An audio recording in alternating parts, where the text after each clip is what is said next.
Deus é. Nosso estudo está sendo baseado no livro do Mark Jones, Deus é, e apresenta uma abordagem riquíssima sobre os detalhes e características dos atributos de Deus. Comentário belíssimo da parte do pastor Mark Jones, que inclusive faz menção a pregadores puritanos em várias passagens e vários comentários que ele faz no livro. Um livro maravilhoso para se adquirir. E nós estudaremos a bem-aventurança. Já passamos por diversos atributos de Deus aqui durante as quintas-feiras no culto de doutrina. Já estudamos o Deus triuno, que a Bíblia apresenta constantes ações trinitárias da parte de Deus, em termos da sua pessoalidade, ou seja, no poder do Espírito. Amamos ao Pai por meio de Jesus Cristo. Estudamos também a simplicidade de Deus, a forma maravilhosa e gloriosa, da sua essência simples, indivisível, e a maneira pela qual Ele orquestra de uma maneira tão belíssima a nossa redenção, em especial a ação de Cristo na cruz do Calvário. Também vimos que Deus é Espírito em termos da sua essência. Vimos também que Deus é infinito em termos de que não há limites para as suas perfeições divinas e para as suas ações. Portanto, é um Deus infinito. Vimos também outro atributo dele, que é a eternidade. Nosso Deus é um Deus eterno. Isso significa dizer que ele é infindável, não tem começo, não tem fim, apenas o presente eterno e contínuo. Nosso Deus também tem esse atributo. Estudamos sobre o atributo da imutabilidade de Deus. Nosso Deus é imutável, é o mesmo ontem, hoje e eternamente. Ele é independente, ou seja, ele é autoexistente e autossuficiente e não depende de nada, nem de ninguém. Ele tem em si tudo que é necessário para a manifestação do seu poder e da sua gloriosa e da sua glória. Não depende de nós. Nós é que dependemos de Deus vertiginosamente. Como um peixe precisa da água para sobreviver, nós precisamos de Deus para termos vida. Ele também é onipresente, como foi estudado, ou seja, está em todos os lugares. Como diz lá o Salmo 139, versos 7 e 8, para onde me ausentarei do teu espírito? Para onde fugirei da tua face? Se subo aos céus, lá estás. Se eu faço minha cama no mais profundo abismo, lá estás também. A onipresença do nosso Deus. Nosso Deus, além de onipresente, também Ele é onisciente, conhecedor de tudo que pode ser conhecido. Não há limites para o que Ele sabe, nem Ele precisa aprender nada. Ele é conhecedor de todas as coisas. E Ele também é capaz de declarar o que acontecerá no futuro. Porque não só Ele conhece o futuro, como Ele determinou como o futuro seria. Além de onisciente, Ele também é onipotente. Tem todo o poder pleno, em autoridade e força. Como estudamos aqui com o presbítero Chai. E Ele tem um nome, que é Yahvé, estudados na semana passada, pelo pastor Moisés, e revela a sua natureza, a natureza de Deus. Em particular, que Ele não é apenas autoexistente, como Ele se declara a Moisés na sarça, como eu sou, mas também é imutável. Eu sou o que sou, e continua sendo pelos séculos dos séculos.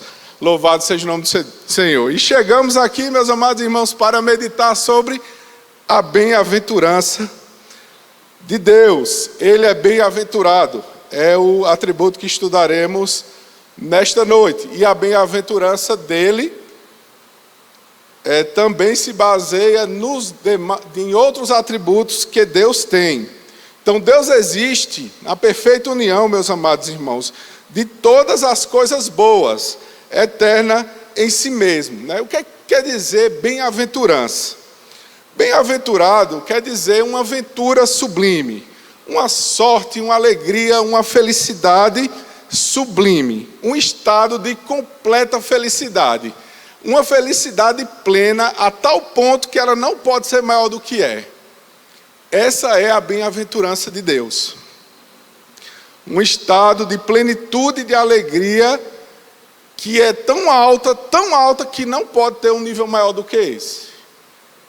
Essa é a bem-aventurança que nós vamos estudar hoje, de Deus. E essa bem-aventurança, nós podemos observar ela não só durante os textos do Antigo Testamento, quando Israel está se relacionando com Deus, como também nós podemos observar ela na obra de Jesus Cristo, durante aqui a passagem dele na terra, a obra dele na terra, e nós podemos também vislumbrar essa bem-aventurança de Deus. Sorte, destino, felicidade, a completa felicidade demonstrada no Deus Altíssimo. Então, Jó, no livro de Jó, capítulo 42, verso 2, diz assim: bem sei que tudo podes, e nenhum dos teus planos pode ser frustrados. Então, Deus é o Todo-Poderoso, pode todas as coisas, e nenhum dos seus planos pode ser frustrado. Logo, se nenhum dos planos de Deus pode ser frustrado, não há nada que macule essa plenitude de alegria, esse estado pleno de felicidade que Deus tem. Nosso Deus é um Deus alegre, um Deus feliz, um Deus bondoso, amoroso, compassivo, misericordioso. Todos esses atributos que Ele possui culminam na bem-aventurança que nós estudaremos nessa noite. Como nós vimos também em outros atributos que foram estudados, Deus não precisa de nada. Ele é autossuficiente. E como ser perfeito que Ele é capaz de efetuar todo o bem, porque dele emana todo o poder. Então, com muita graça e misericórdia infinita, Ele pode salvar o pecador, salvar o transgressor da sua injustiça, sem praticar nenhum dano contra a sua santidade, contra a sua essência justa. E a gente vai estudar sobre isso nessa noite. Como o sacrifício perfeito, o Cordeiro Santo de Deus, enviado para aquela cruz do Calvário, permite que tal ação seja feita sem que sua santidade e sua justiça seja colocada em xeque para perdoar pecadores.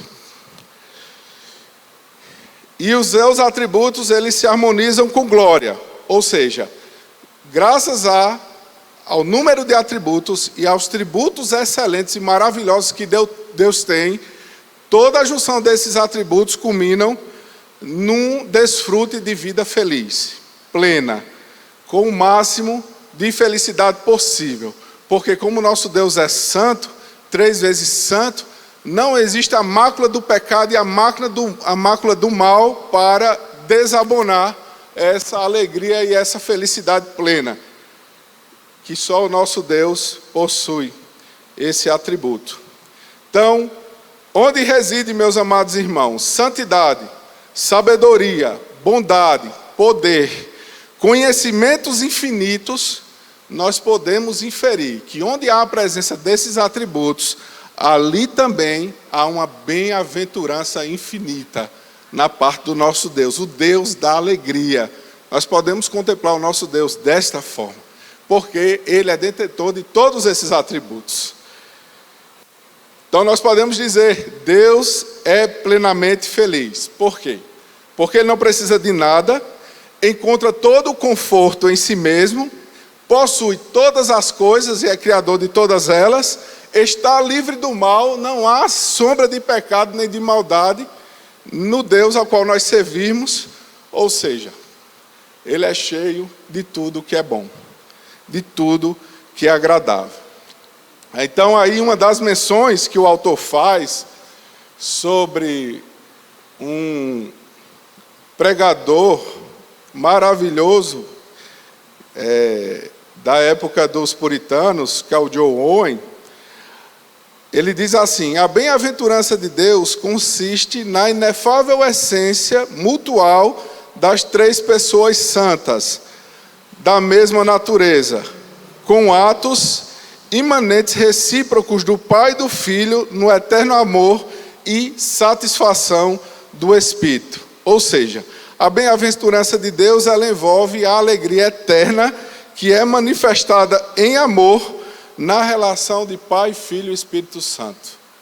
Então, essa relação, a relação das três pessoas da Trindade, é capaz de produzir o amor bem-aventurado.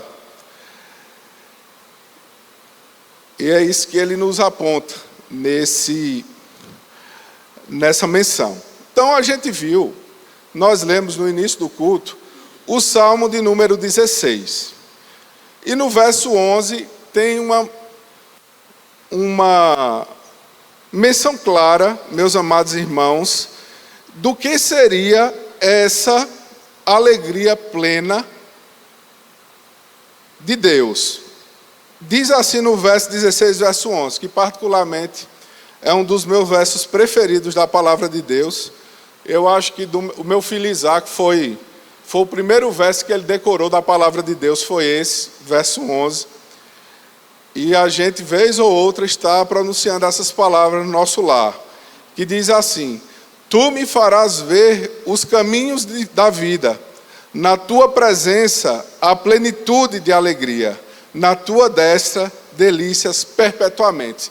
E por que tem esse gozo e essas preciosidades para aqueles que se aproximam de Deus e aceitam a Cristo como o seu único e suficiente Salvador e se aproximam de Deus com todo o seu coração e se arrependendo de suas transgressões?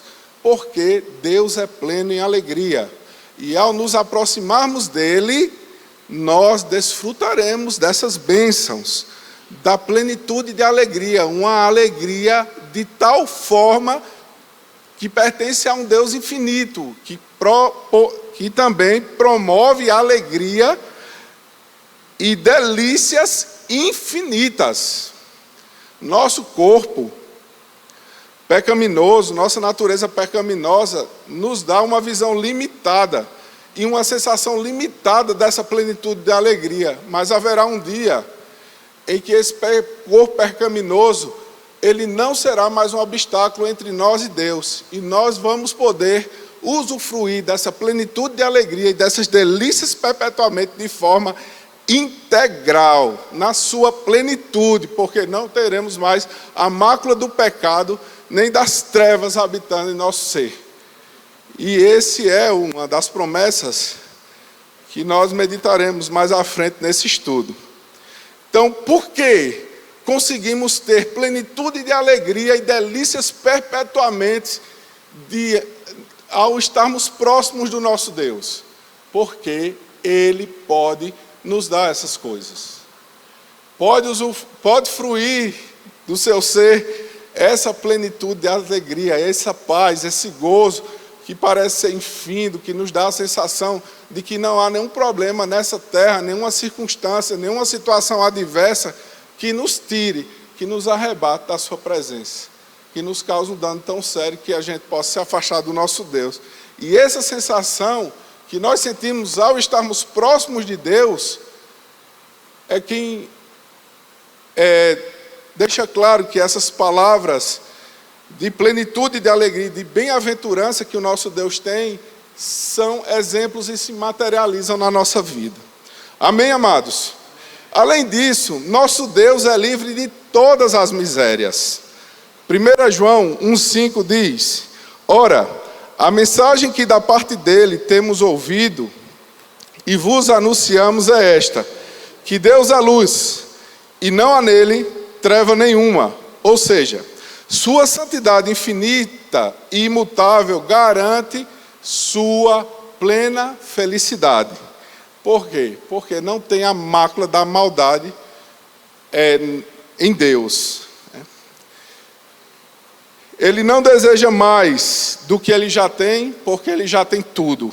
É impossível ser mais ou menos abençoado do que Deus é, porque ele já tem tudo em sua plenitude, por causa da característica da bem-aventurança de Deus. Então,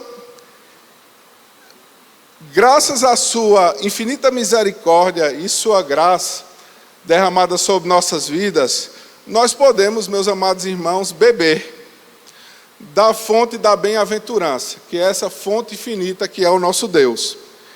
Pois a bem-aventurança dele sobeja em todas as coisas boas, tanto quando ele criou o mundo, quanto ele se relacionou conosco ao mandar seu Filho amado Jesus Cristo para que nossa aliança fosse restabelecida com ele. E nós somos bem-aventurados se caminharmos em unidade, em comunhão com esse Deus. Então, por exemplo, a bondade de Adão resultou em sua felicidade. Quando Adão foi criado, ele teve essa felicidade de poder interagir com Deus, claro, isso antes da queda. E em especial o Senhor se deleitou na criação, porque ao criar todas as coisas, Deus disse várias vezes que era bom o que estava criando. Quando criou Adão, disse que a criação era boa.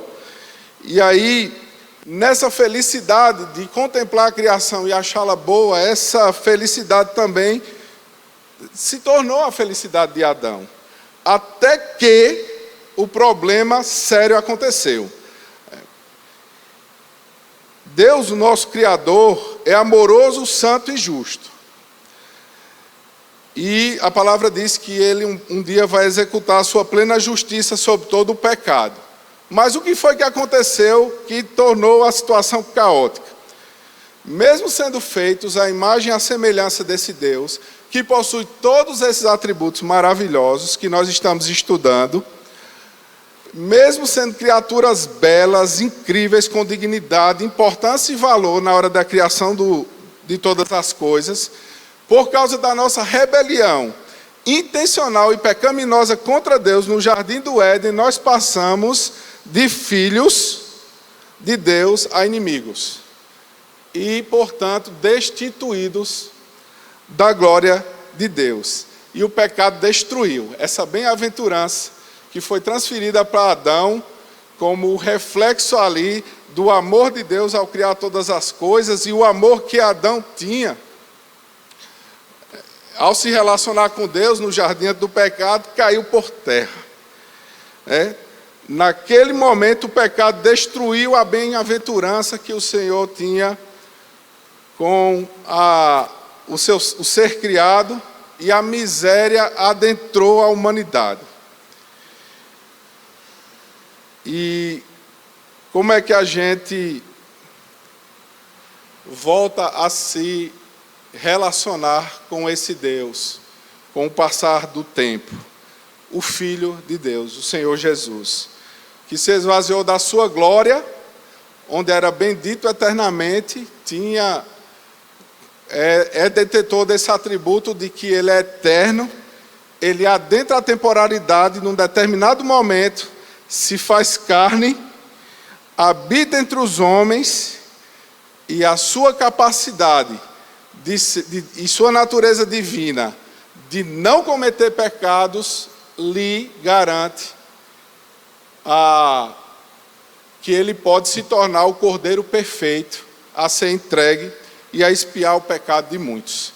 Ele viveu uma vida perfeita, sem pecados, como a natureza de Deus, que ele tem a natureza 100% divina e 100% homem, e sem pecados ele se credenciou para ser o sacrifício perfeito, e graças à sua morte na cruz, ele redimiu os pecadores, e pagou pelos pecados de todos, claro, todos aqueles que se aproximam do Senhor com fé, reconhecendo sua pecaminosidade, se arrependendo de suas transgressões.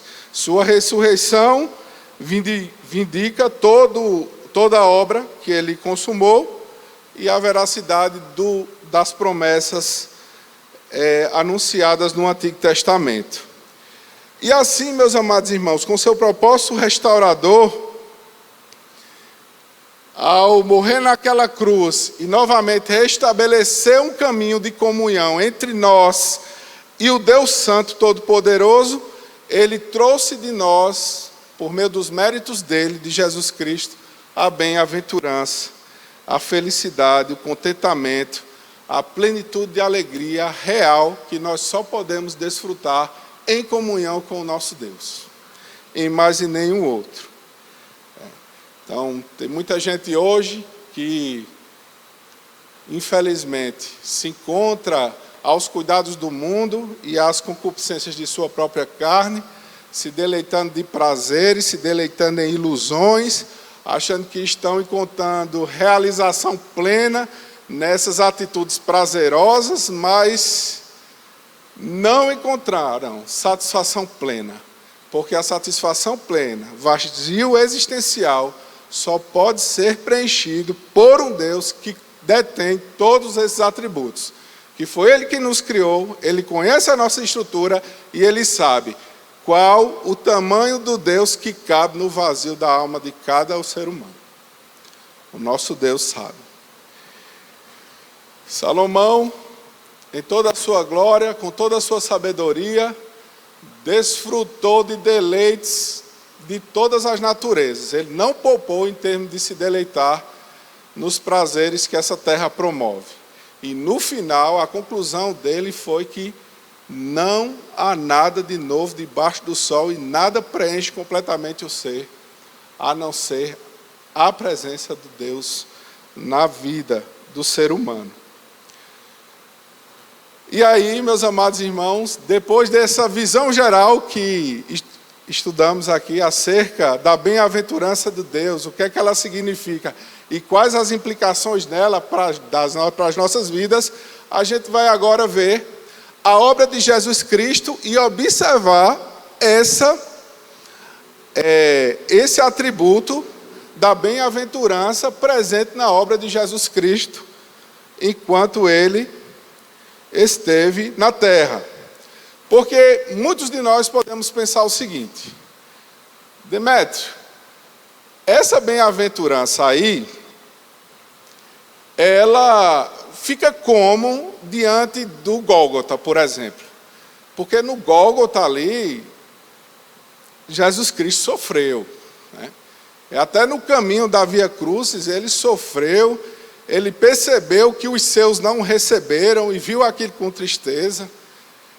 E como é que fica essa relação da bem-aventurança em relação aos episódios, né, da história da redenção? Então a gente vai meditar sobre isso. Será que o homem de dores que Isaías 53:3 anuncia era ao mesmo tempo um homem de alegria? Será que a Bíblia nos dá margem para questionar se Jesus Cristo tinha plenitude de alegria ou não? Vamos meditar sobre isso. É uma maravilhosa oportunidade para a gente refletir acerca da obra de Jesus Cristo, acerca de cristologia. E de antemão eu já vou dizendo para vocês, meus amados irmãos, não há razão para pensarmos que ele não estava sempre alegre e desfrutando de uma alegria plena. Apesar de sabermos que se tinha alguém que tinha motivos para não usufruir de uma alegria plena, esse alguém era Jesus. Ele foi enviado aos seus, os seus não receberam. Ele estava sendo bendito eternamente por anjos e querubins no céu, pelos séculos dos séculos, se fez carne para se fazer pecado e ser humilhado no meio dos homens. E ainda padecer as dores de alguém que não cometeu pecado e subir até a cruz do Calvário. Se tinha alguém que tinha motivos para se entristecer, esse alguém era Cristo. Mas nós vamos ver que nem isso foi suficiente para entristecê-lo, muito pelo contrário. E aí eu vou explicar uma analogia simples do que é padecer de uma dor, de um sofrimento, mas estar alegre ao mesmo tempo. Vou citar um exemplo. Na semana passada, nós estávamos no velório do nosso querido presbítero Luiz Carlos, que partiu na semana passada. E no velório, nós nos encontramos lá e comentávamos sobre as alegrias de ter convivido com Luiz Carlos, sobre a bênção que ele foi no meio dessa comunidade, como ele era abençoado por Deus nas ministrações que faziam, e como ele edificava o povo de Deus por meio da palavra, os momentos de alegria que a gente tinha, né, enquanto oficiais da igreja, né, as relações de amizades profundas que ela tinha com os mais antigos, que ele tinha com os mais antigos. Também nos compadecemos dos seus familiares que estavam lá e estavam se despedindo pela partida de Luiz Carlos, um provedor do lar, né, que tinha ali um lar bem independente do presbítero Luiz Carlos. Mas, ao mesmo tempo, apesar de partilharmos essas lembranças, de sofrermos com os seus familiares, nós também tínhamos uma alegria. Nós olhávamos para ele, deitado naquele caixão, e nós tínhamos a certeza plena de que ele estava diante do Deus a qual ele serviu e cultuou durante todos esses anos, adorando e já desfrutando dessas alegrias perpetuamente que nós estamos estudando nessa noite. Essa certeza nós tínhamos, que ele pode contemplar nosso Deus face a face e adorá-lo e regozijar-se na presença dele. Entendeu? Como nós podemos sofrer e ao mesmo tempo temos alegria? Porque nós tínhamos essa certeza de que ele estava junto ao Pai, gozando das delícias prometidas por meio da sua palavra na eternidade. Agora vamos voltar para Jesus. Por que podemos afirmar que a alegria terrena de Jesus era perene e permanente? O relógio passa rápido, mas vamos terminar. Primeira razão, amados irmãos, Jesus Cristo estava constantemente cheio do Espírito Santo. Nós podemos aí contemplar em João 3,34, abra aí, acompanhe comigo, João 3,34, vamos dinamizar um pouco o estudo dessa noite. Evangelho de João,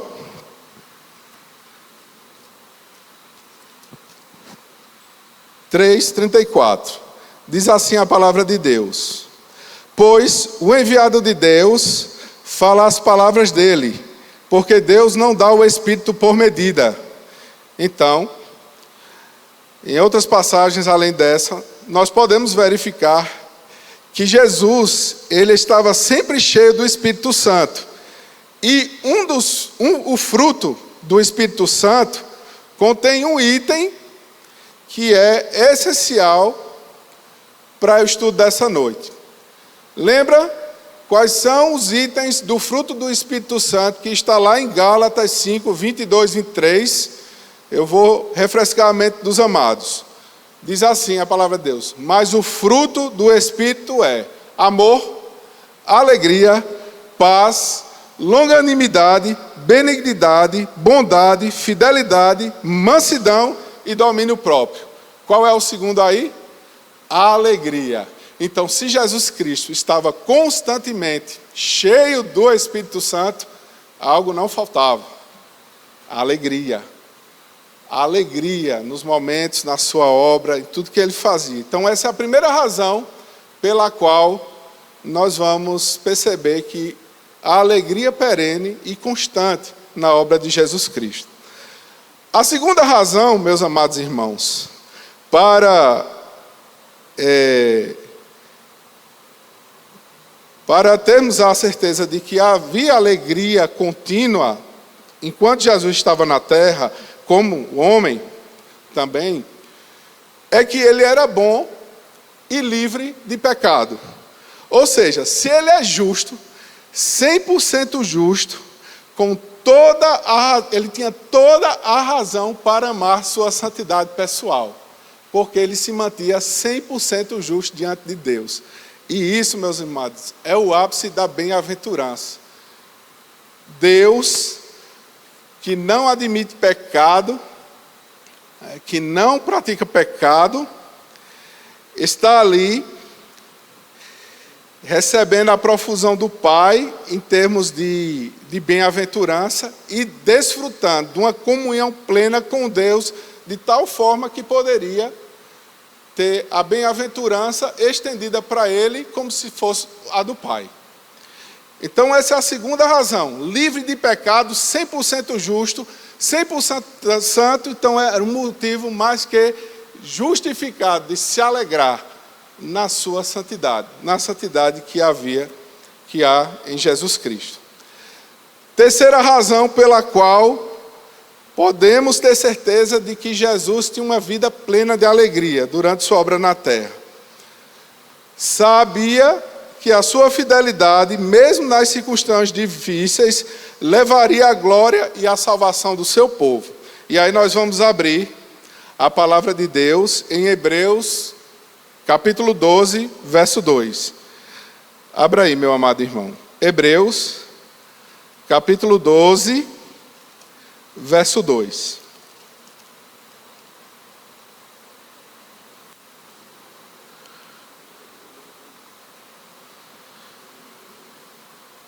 Diz assim: olhando firmemente para o autor e consumador da fé, Jesus, o qual, olha só, em troca de alegria que lhe estava proposta, suportou a cruz, não fazendo caso da ignomínia, da humilhação, da forma como ele estava sendo maltratado.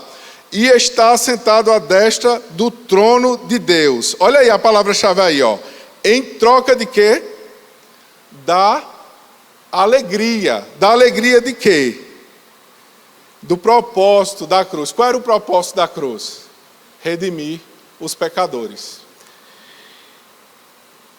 Meus amados irmãos, isso é glorioso, porque apesar de estar sofrendo, padecendo dores, de angústias, havia algo que nutria a alegria de Jesus Cristo, apesar de toda a dor e do sofrimento dramático que ele passou na caminhada até a cruz. Era o propósito de Deus para a vida dele. E ele sabia que havia uma bem-aventurança se ele se mantesse fiel ao propósito de Deus para Jesus aqui na terra. Levaria a glória de Deus e a salvação do povo, daqueles que crescem no seu evangelho da paz. Com isso, não poderia deixá-lo feliz, por isso ele continuava feliz, mesmo estando triste e padecendo de dores e de sofrimento. Porque, de acordo com o que nós lemos aí, ele tinha alegria, a expectativa da alegria de ver a sua obra consumada e o povo pelo qual ele estava se sacrificando, salvo, remido, capaz também de gozar como co-herdeiros de Jesus das bênçãos prometidas por meio da palavra para cada um de nós, miseráveis pecadores, que segundo Isaías, nossa justiça se compara a trapos de imundícia, sendo lavados e libertos pelo sangue do Cordeiro. Isso encheu o coração de alegria de Jesus no Gólgota. São detalhes da maravilha da obra redentora de Jesus Cristo sobre as nossas vidas, que precisamos prestar atenção. Jesus gozava de alegria, porque apesar do sofrimento e da dor que ele estava passando, havia a expectativa da libertação do povo do jugo do pecado, da morte eterna, de uma condenação eterna e das amarras e dos maltratos do diabo para cada um dos servos dele. Quinta razão, meus amados irmãos, e aqui eu paro. O próprio Jesus afirmou ser alegre.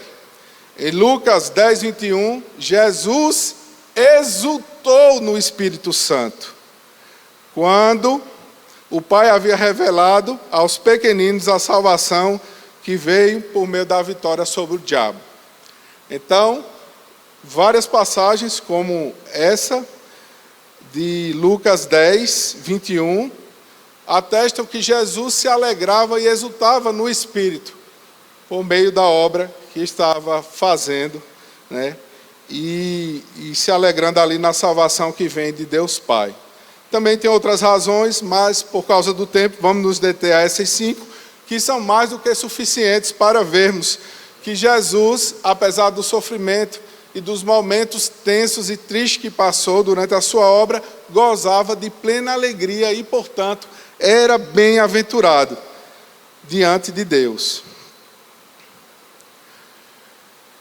Spurgeon tem um texto interessante sobre esse sofrimento que se abateu em Cristo durante o Gólgota, durante ali o carregar do fardo dele, do nosso fardo sobre ele. Então, Spurgeon diz assim, um grande sofrimento se abateu sobre Cristo quando o nosso fardo foi posto sobre ele. Uma alegria ainda maior brilhou em sua mente enquanto pensava que seríamos recuperados do nosso estado de perdição, mesmo no Eli, Eli, lama sabachthani. Deus meu, por que me desamparaste? Quando as profundidades de sua dor ecoaram no Gólgota, descobrimos a existência de pérolas da alegria no seu interior. E a gente acabou de ler isso em Hebreus 12. Que apesar do sofrimento, da dor, do Eli, Eli, lama sabachthani, Deus meu, por que me desamparaste? Havia alegria por causa da certeza do que viria a ser a consumação da sua obra aqui na terra. E nós, meus amados irmãos, só temos motivos de louvor, exaltação e gratidão diante desse Deus. O que mais nessa terra importa para nós, diante de tão grande salvação que a nós foi ministrada?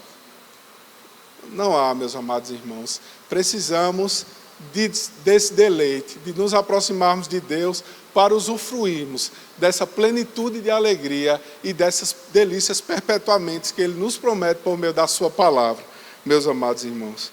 E isso é glorioso. Isso ainda é só uma parte, tá? Nós agora vamos lá para Apocalipse, e eu queria que vocês abrissem a palavra de Deus em Apocalipse, capítulo 21.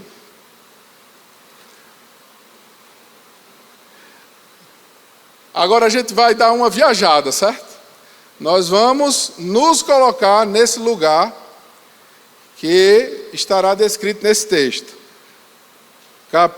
Apocalipse, capítulo 21. Vamos tentar fazer esse exercício, nesse momento, de nos vislumbrarmos nesse local aqui que está descrito, e à luz da bem-aventurança de Deus que nós estamos estudando, vamos imaginar agora essas palavras que estão descritas no Salmo 16, verso 11, se materializando na sua plenitude nesse lugar, que eu vou descrever agora, que a gente vai ler juntos.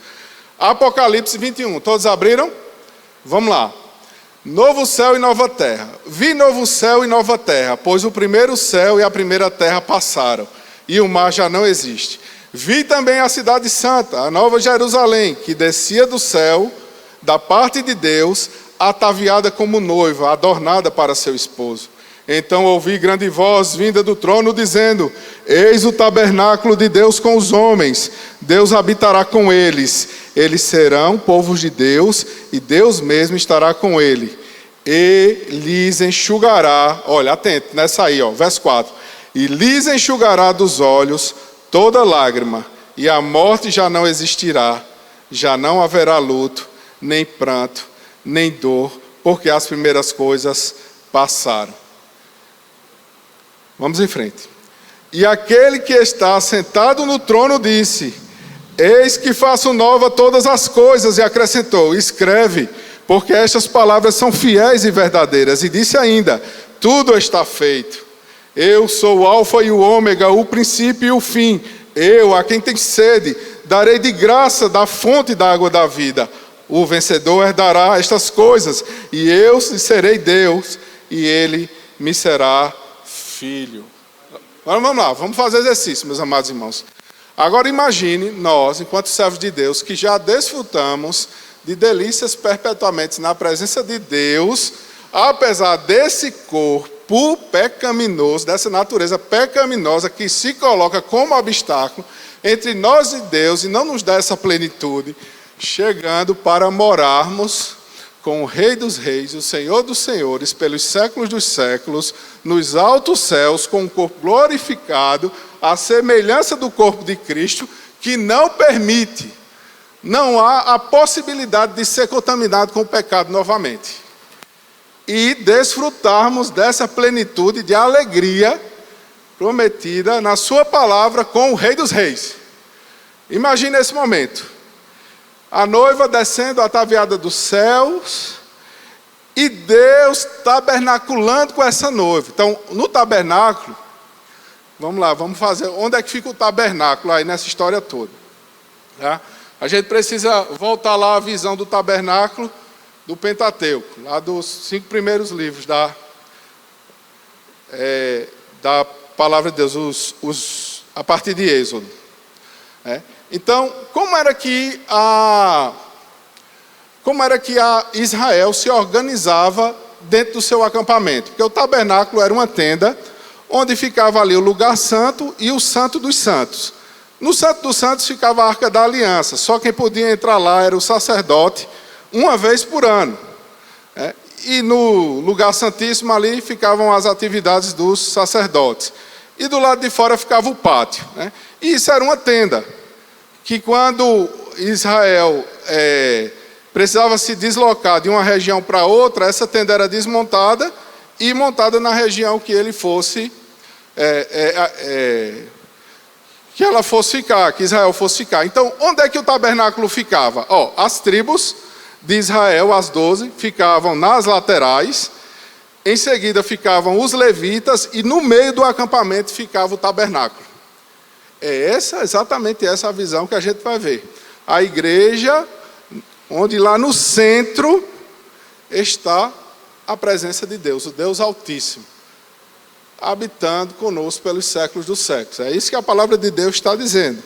Agora, eis o tabernáculo de Deus com os homens, e Deus habitará com eles, e eles serão povos de Deus e Deus mesmo. Mas é lógico que não vai ser obrigado Deus estar no centro da igreja ali.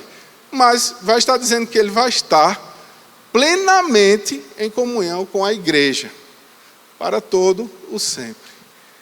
A igreja do Senhor, nós, meus amados irmãos, com o corpo glorificados, podendo desfrutar dessa bem-aventurança estudada nessa noite em sua plenitude, porque não existe mais a mancha do pecado nem das trevas se colocando como impedimento e obstáculo entre nós e Deus. Você consegue imaginar a profundidade disso? Mas se com o corpo pecaminoso a gente já desfruta do que a gente desfruta da mão do nosso Deus, imagine sem o pecado. Com o corpo glorificado. Louvado seja o nome do Senhor. E aí vem o 4, Veja o desaguar da bem-aventurança que nós estamos estudando nessa noite. E lhes enxugará dos olhos toda lágrima. Toda lágrima. A plenitude de alegria de Deus é tão grande que Ele será capaz de enxugar todas as lágrimas do nosso rosto. Não importa a dor, não importa o sofrimento, não importa a tristeza, o luto de morte, a dor, nenhuma lembrança, por mais triste que seja, vai estar diante de nós e do nosso Deus. Porque está dizendo na palavra que Ele enxugará todas as lágrimas. E a plenitude de alegria dele é tão grande que isso aqui é fichinha para Ele. Enxugar todas as nossas lágrimas. Não mais dor, não mais sofrimento. Plenitude de alegria. Alegria indizível. Alegria que essa nossa natureza não consegue usufruir. Nós estaremos usufruindo com o nosso Deus pelos séculos dos séculos.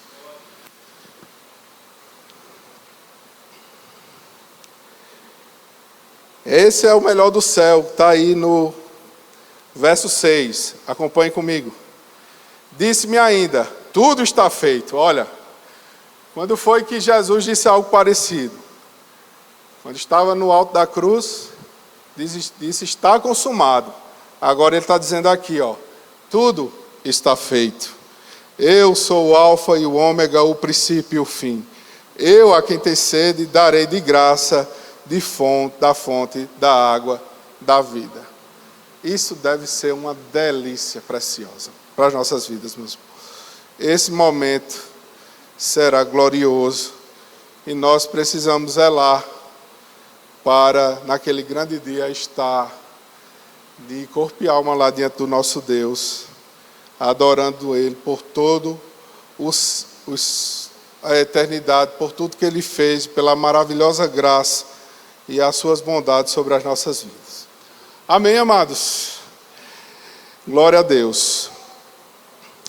Então, algumas aplicações para as nossas vidas à luz da bem-aventurança, do atributo de Deus que nós estudamos nesta noite.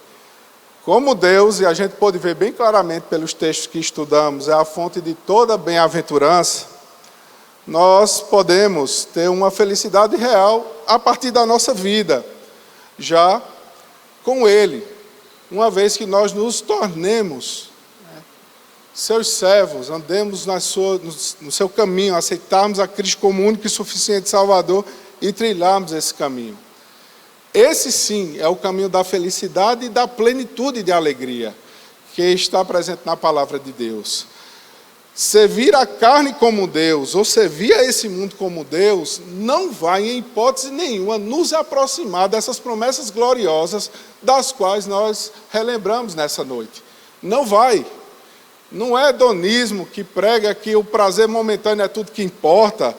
Não é esse mundo com suas delícias e passaeras e mais eras e novas seduções são colocados para o ser humano, para que ele fique aprisionado à presente era e não queira saber das coisas de Deus. Não são essas ilusões, não são essas obras da carne que vai nos dar alegria de verdade. Alegria de verdade só na presença do nosso Deus. Seremos felizes, pois servimos a um Deus que é bem-aventurado em sua plenitude. Amém, amados? Isso é glorioso, meus amados irmãos. É por isso que eu entendo os pentecostais quando eles se animam, quando estão pregando essas verdades, porque é empolgante, queridos irmãos.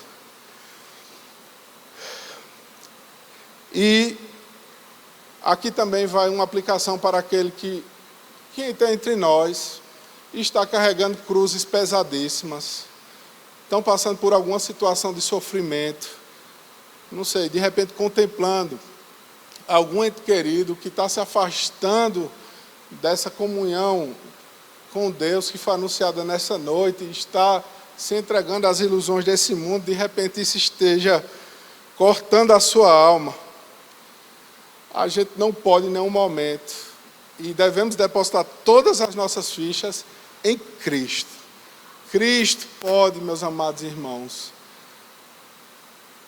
com a sua bênção maravilhosa, estender suas mãos e recuperar essa situação difícil e complicada nas quais estamos vivendo, que alguém esteja vivendo. Lá em João, capítulo 14, verso 27, ele diz o seguinte: eu deixo-vos a paz, a minha paz vos dou, não vos dou-la como o mundo dá. Não se turbe o vosso coração, nem se atemorize. Continue crendo, continue perseverando, continue colocando suas necessidades e suas lutas diante do altar de Deus por meio da oração. Que é de repente, meus amados irmãos, se aprover a Deus, restaurar e resgatar a situação, Ele vai estender suas mãos poderosas e nos abençoar e abençoar a nossa casa. Era isso que eu tinha para compartilhar com os irmãos dessa noite, né? Então, o que passar daqui é da cabeça de Demétrio, não fez parte do estudo que foi preparado, e eu gostaria que vocês se colocassem de pé para a gente fazer uma última oração, e eu já queria chamar o pastor Moisés